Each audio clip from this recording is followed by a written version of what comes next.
പിന്നീട് എട്ടാമതും ഇത് ആവർത്തിക്കുന്നത് കണ്ടപ്പോൾ സന്തനു അവന്റെ നിയന്ത്രണം വിട്ടു. എന്തിനാണ് നീ കുഞ്ഞുങ്ങളെ ഇങ്ങനെ കൊല്ലുന്നത്? അതിന് മറുപടിയായി അവൾ പറഞ്ഞു, രാജൻ, അങ്ങെനിക്ക് നൽകിയ വാക്ക് തെറ്റിച്ചിരിക്കുന്നു. എന്നാൽ ഞാൻ എന്തിനാണ് 7 കുഞ്ഞുങ്ങളെ കൊന്നതെന്ന് ഞാൻ പറയാം.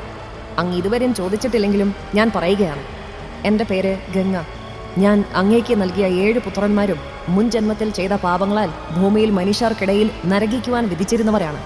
എൻ്റെ വിശ്വാസപ്രകാരം മോക്ഷമാണ് ഞാൻ അവർക്ക് നൽകിയത്. പിന്നെ 8ാമത്തെ ഈ കുഞ്ഞ്, ഇവൻ അങ്ങേക്കൊരു നല്ല പുത്രനും ഹസ്തിനപുരത്തിനൊരു നല്ല രാജാവുമായിരിക്കും. ഇവനെ കുറച്ച് ദിവസത്തേക്ക് ഞാൻ കൊണ്ടുപോകും.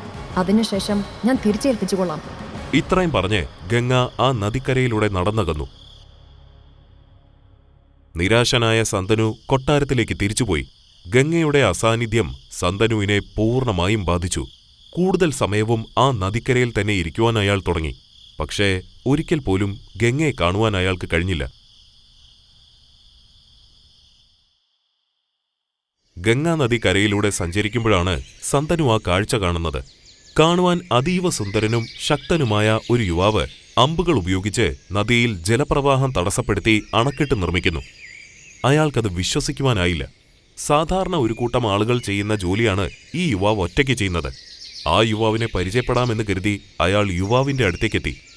അയാൾക്കത് വിശ്വസിക്കാനായില്ല. തൊട്ടപ്പുറം അതാ ഗംഗ നിൽക്കുന്നു.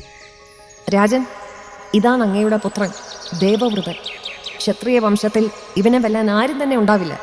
ഇത്രയും പറഞ്ഞുകൊണ്ട് ഗംഗ നടന്നകന്നു. സന്തനു അതീവ സന്തോഷത്തോടെ തന്റെ മകന്റെ കണ്ണുകളിലേക്ക് നോക്കി നിന്നു.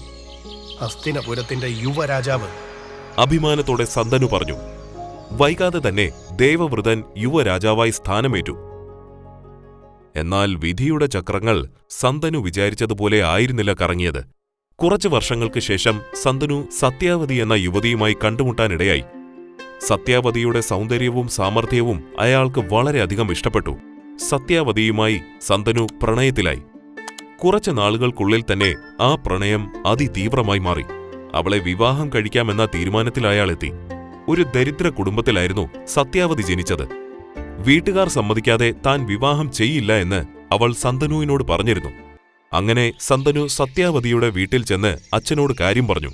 എന്നാൽ സന്തനു പ്രതീക്ഷിച്ചതുപോലെയുള്ള ഒരു മറുപടി അല്ലായിരുന്നു അച്ഛനിൽ നിന്നും അയാൾക്ക് ലഭിച്ചത്. ഞങ്ങൾ പാവപ്പെട്ടവരാ രാജൻ.